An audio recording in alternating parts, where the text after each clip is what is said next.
Hey y'all, well it's story time in regards to that video I posted this morning of my husband and his mistress at the Atlanta airport. So let me start by saying on October 29th of 2022, my husband was scheduled to come home from a trip from Europe. He told me he had been over there working and he worked a lot for his, his corporate job. I thought he was working anyway. Told me he had a speaking engagement in Europe. So I wanted to make sure that I had dinner and everything ready for him by the time he got home. So I called the airline. So I knew the flight number and I was driving, so I couldn't, type it in my computer, because usually if you just type a flight number in, it'll just pop up what time the flight's going to land. So I had to call the airline that day. And when I asked the flight attendant, or not the flight attendant, I'm sorry, but the representative, what time that flight came in, he asked for my husband's name. And I was like, you don't need his name. I was like, just give me the flight information. If I typed it in, I just need the flight information. You don't need his name. So he was adamant about me giving the name. So I gave him the name. He comes back a few minutes later and he says, Mr. Such and Such and Miss what's her name landed 20 minutes ago.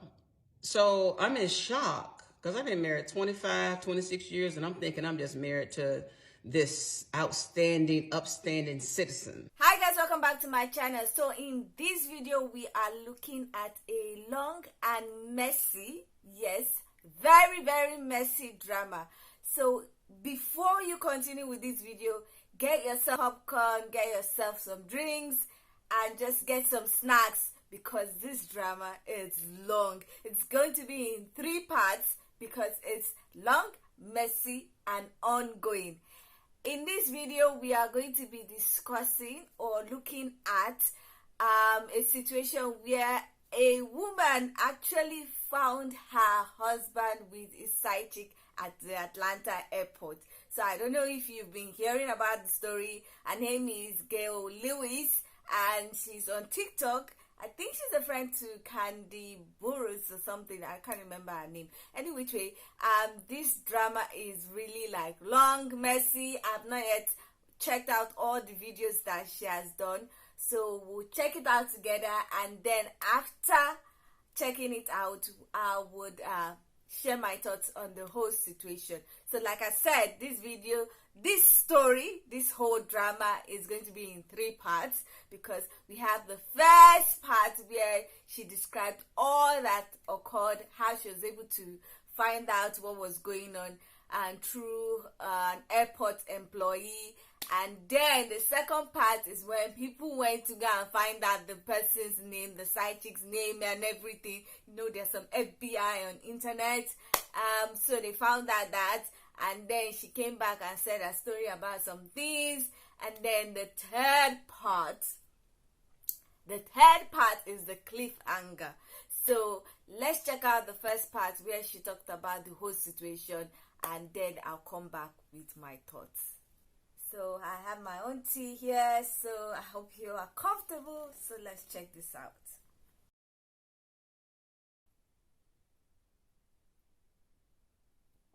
So that's the husband and that's the mistress. Wonderful. Hey y'all, okay. Well it's story time in regards to that video I posted this morning of my husband and his mistress at the Atlanta airport. So let me just preface this by saying I'm a nice person. I'm a sweet person. I'll do anything for my family and my friends. And I'll help anybody out. Try to stay in my own lane. I try not to bother anyone or do any of that. But when people play in my face and plot and plan and do foul stuff, I'm not so nice anymore. And that's how most of us are. So let me start by saying on October 29th of 2022, my husband was scheduled to come home from a trip from Europe. He told me he had been over there working and he worked a lot for his, his corporate job. I thought he was working anyway.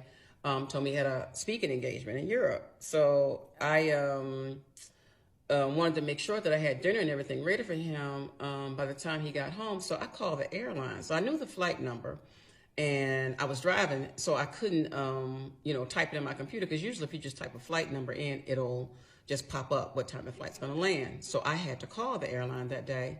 And when I asked the flight attendant, or not the flight attendant, I'm sorry, but the, the representative, what time that flight came in, he asked for my husband's name.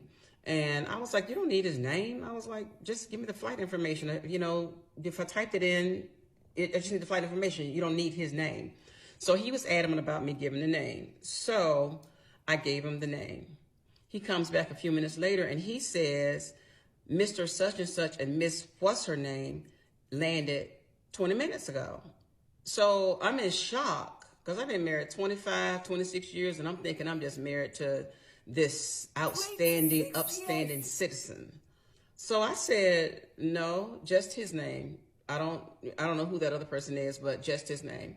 And the guy states again, he was like, Mr. Such and Such and Miss What's her name just landed a few minutes ago, like 20 minutes ago. So I'm sitting in the Kroger parking lot like, what does this mean? I'm in a state of shock, actually. So my head is spinning by this time. My blood pressure's going up. And I'm like, what does this mean? So I'm like, okay. So right after that, my husband calls. And I was trying to hold it in and trying to hold what I was feeling in. So I was like, I'm not going to say anything right now. I'm going to wait till he gets to the house. Because he was like, oh, I missed you. It's been a long, long week. This is the hardest money I ever earned. But I wish you could have gone with me. And I was like, okay, well, you can tell me about your trip when you get home. Hi. So, okay, stand by, y'all, for the rest. So, okay, y'all. So when he comes home, I greet him at the door, give him a hug and a kiss and ask him about his trip while he's unpacking. And so I'm like, show me some pictures from your trip. And he was like, oh, I didn't take any pictures. I was running around working and we were just so busy and on the go. We were just, just going to and fro. So I was like, oh, okay. So we go to have dinner. I was like, hey, I called the airlines to see what time your flight was getting in. And I said, they told me there was someone else on your itinerary. And I tell him the person's name. And he was like, who was that? And I was like, I don't know. You tell me. He was like, oh, I don't know who that is. And he was like, He said, they must have made a mistake. So I was like, well, okay. So I went along with it, but something about it, my spirit just was not feeling right. So I was like, something about this is just not right. So that night when we go to bed, he's sleeping over there, just a snoring. I'm over there tossing and turning because I was like, something about this just does not feel right. So something tells me in the morning when you get up, go check your credit card bills that are on the counter. So the credit card bills are all stacked up out on our kitchen counter, and I don't open them because I don't pay the bill. I mean, it's American Express bill each month. They be high. So I was like, I ain't got none on it, so no need for me to open them. But that was my account, and I added him to it years ago, and I just let him open it, open the bill and pay it. And there was sometimes I would open it, but most times I would just look at my portion of it and just keep it moving. So that morning when I get up, I go to church, and he tells me that he had to leave because he had to catch up on work and all that kind of stuff later on in the day. So I was like, okay. So I go to church, and when I come back from church, I get ready to go to the Falcon game. But something was like, check one of those credit card bills before you go. When I opened up that bill, the woman that the airline employee mentioned that was on his itinerary, her name was up and down my credit card bill. Flights here, flights there, flights to Paris, Delta vacations, a country here, an island there. So I'm thinking this was in 1 month. So I'm sitting there like, what in the world? So by this time, y'all, I'm steaming, and I got to go to this Falcon game with my girlfriends and try to act like I'm having a good time. But the whole time, my mind is racing. So I was like, okay. So I come home that night. I stack up all those bills. I got bills for like 8 months worth of bills. Actually, that was October. So 10 months. I pulled from December of 21 to October of 22. And when I tell you, it was very telling. This woman's name was on every one of my bills for each of those months several times. So while I thought he was out working and telling me that I couldn't travel with him because, he didn't want to get distracted. Oh, he had a travel mate, all right. He had one. Stand by for part 3. So I go through all these credit card bills, finds this girl's name for months on my credit card bills, for the last 10 months specifically. So at that time, I try to call his phone. My gosh. Her name was on a credit card. So he was buying things. He was flying her out on a credit card. How come she was not checking, like, okay, like she said, she was leaving it to him. Oh my goodness. He was not smart at all. But then again, she was leaving everything to him. So definitely, he could do what he wanted to do. Okay, let's check out part 4. Oh my goodness. Call my husband's phone and text him.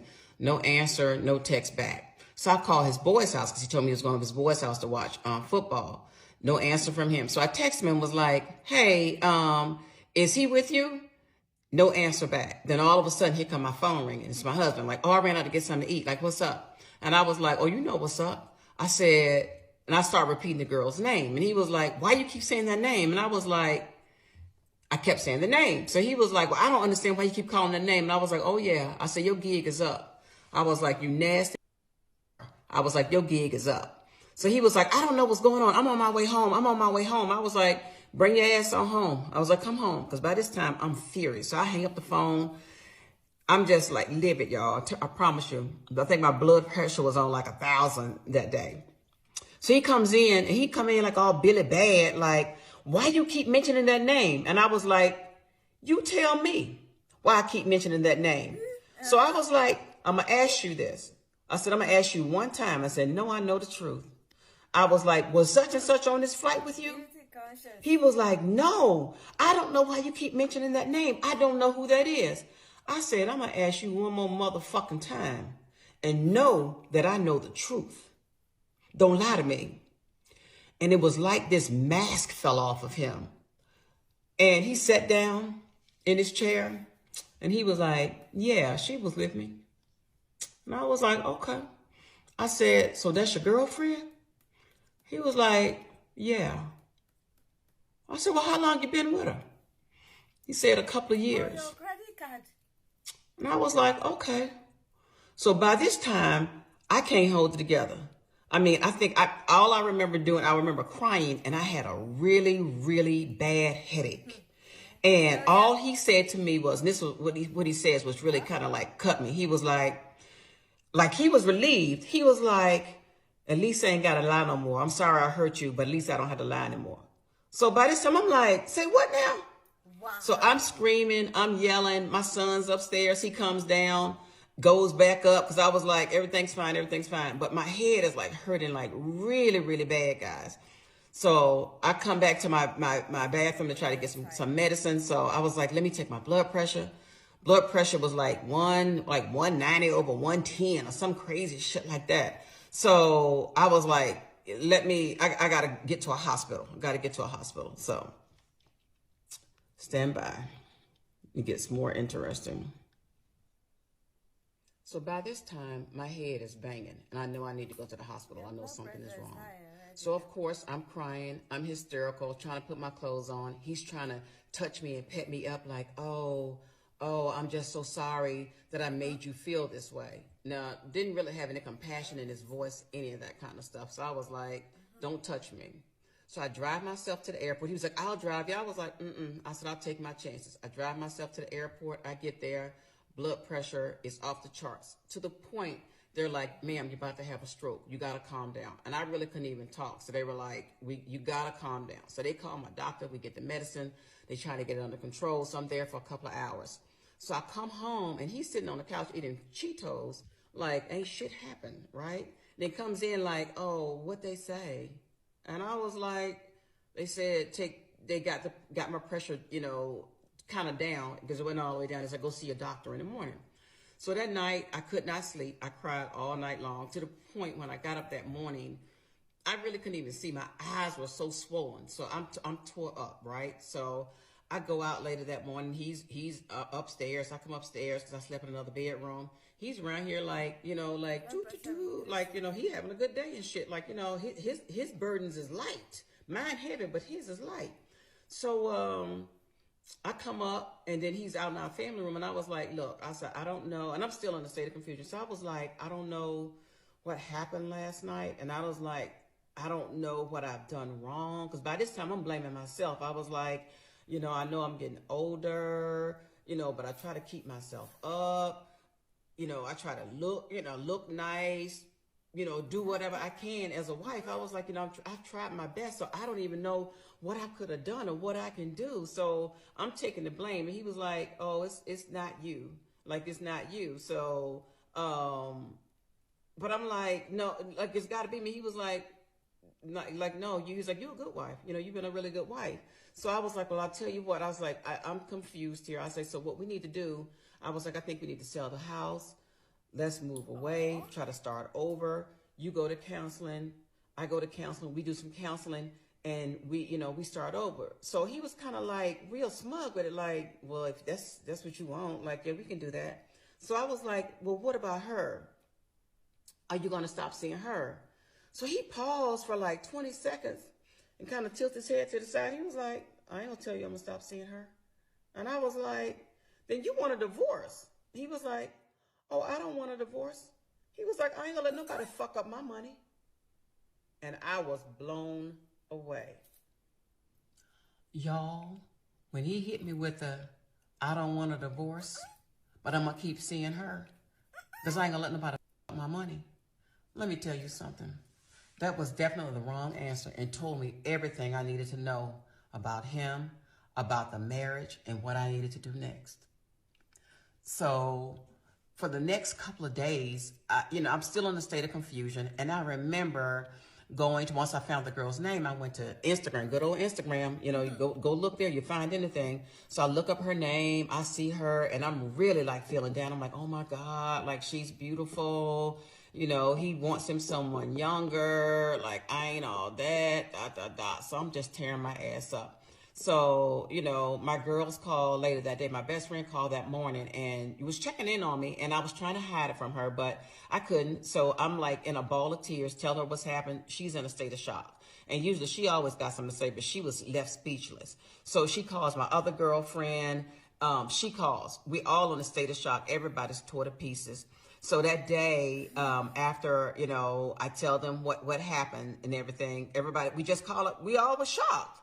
So the next day I go and meet with them because I see this girl on Instagram and I'm telling them about it. So they asked me to come out to lunch, have lunch with them, my two girlfriends.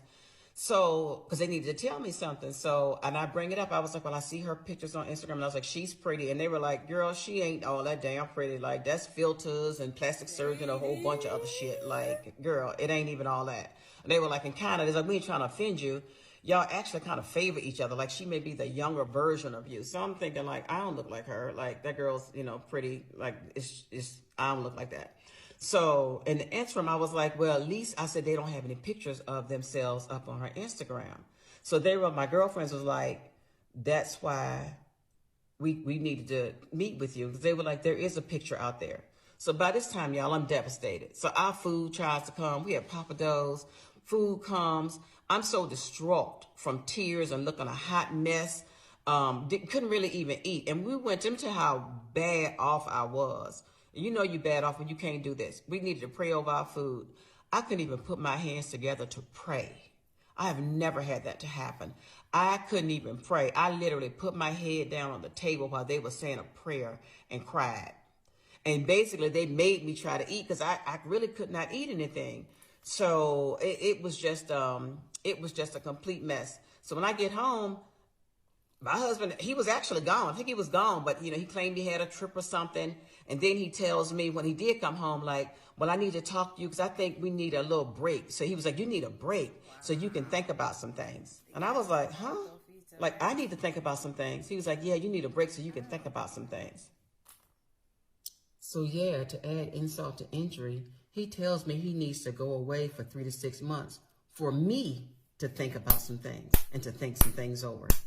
And I was like, I need to think some things over. I was like, I don't need to think about anything. He was like, yeah, I need to go away so you can think about some things. So I'm like, okay. And this is the straw that broke the camel's back when he said this. And I knew that this man actually had no love for me and that he had been planning and plotting for a long time. He was like, yeah, and if you find somebody in that 3 to 6 month time frame, I'll understand. Now, who tell their spouse that? If they really love you, they don't want you all sleeping with nobody else. Not if everybody normal, ain't nobody sick or doing anything like that. So I knew then, I was like, I don't have but one other option. Divorce is the only option for me. And I tell you, I prayed about it, asked God about it. And when I tell you, he was sending me signs. If you listen, he will send you signs. And he sent me sign after sign after sign, y'all. So I did. I filed for divorce. And each day I've gotten stronger. And I think my husband thought that, I don't know what he thought about me or what kind of person I was, but because he knew how I felt about infidelity. And I always used to tell him, you know, hey, if something ever happens, tell me on the front end, because I'm gonna hurt one way or the other, on the front end, on the back end. Just let me know, but don't play me for no fool. So he thought he got boo-boo the fool over here. So I was like, okay. And from this girl that you saw in the video, yeah, she knew about me. He would have her at restaurants, hotels, games, had other women serving me my drinks. They'd feet under my table speaking to me. And he's sleeping with all these women. That is humiliating, y'all. So, you know what? I was like, if you give me shit to taste, I'm going to let you taste it back. So, to the airport video. Yeah, I was shocked. I was dismayed because that was my first time seeing them. I knew it eventually that I would see them out somewhere. It's Atlanta, and hey, it's a small town. So it's a big town, but it's a small town too. So I was like, okay, I'm going to try my best to be classy and all that kind of stuff. Sometimes that just don't work. Because when you go in the gutter, when people go gutter with you, and I have to apologize to Michelle Obama. Girl, when you said that, when they go low, we go high. That ain't my motto, because when they go low, I go lower, I go gutter. I'm going gutter. I'm going to swim down with the rats with your ass. So I was like, okay, yeah. So she knew, and she was on Instagram sending all her little subliminal messages and all of that. Like, yeah, okay, I got you, girl. But y'all, when all this is over, I got a little story to tell about her and the rest of his story too. Our story. It's actually our story. This is my story to tell. So I'll share more with you all, but let me tell you something that's a cautionary tale. If you all want to move on, just say you want to move on, y'all. Because if you fuck around, you definitely going to find out. And just like him, my husband got the 1 and the 2. Be good. Y'all hear from me later. Bye. Okay, so that's the first part. Like I said, this was when she first said the story.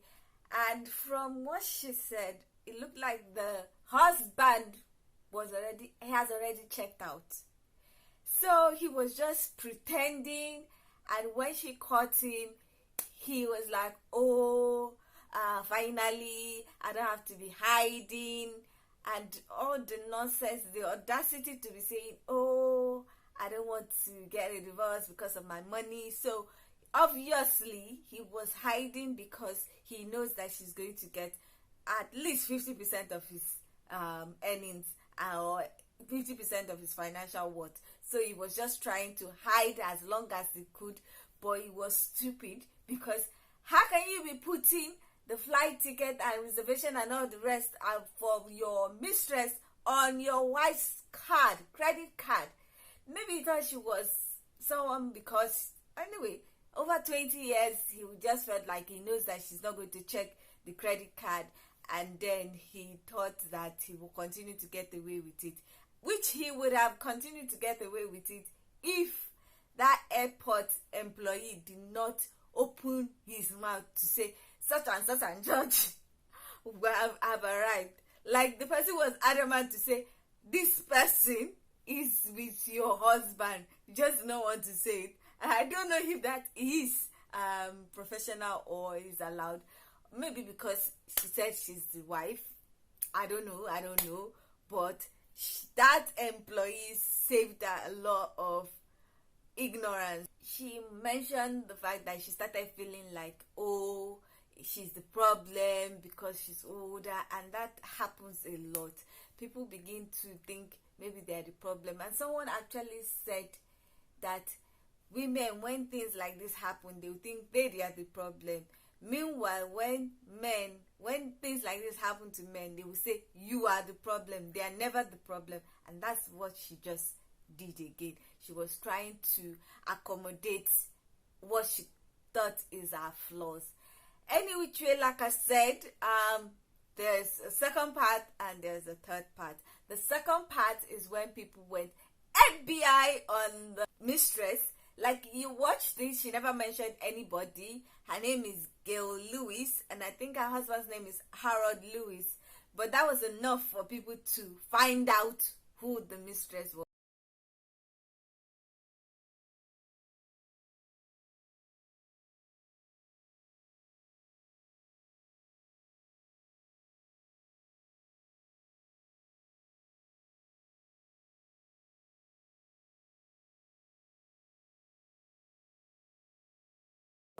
They went to her Instagram page, they went to her Facebook page, they sent her a message, and she replied with something that made her reply back. So if you want to know what she said, what the mistress said, and what Gail Lewis, this original creator, the person talking about it, what she replied to, what she said about what the mistress said, then you have to check the next part. Anyway, I would love to hear your thoughts about the whole situation as of now. From her story, what do you think was exactly going on? Do you think she acted the right way? Do you think there's anything that she did when she got the information that you felt like she should not have done? I would love to hear your thoughts about the whole situation, so please leave your comments in the comment section. If you like this video, please give it a thumbs up. If you are not yet subscribed and you like videos such as this, please consider subscribing by clicking on the red button that says subscribe, and don't forget to click on the bell notification icon by the side so that you're notified anytime I upload videos. Now, with all that said, I hope to see you in the next one. So see you then. Bye.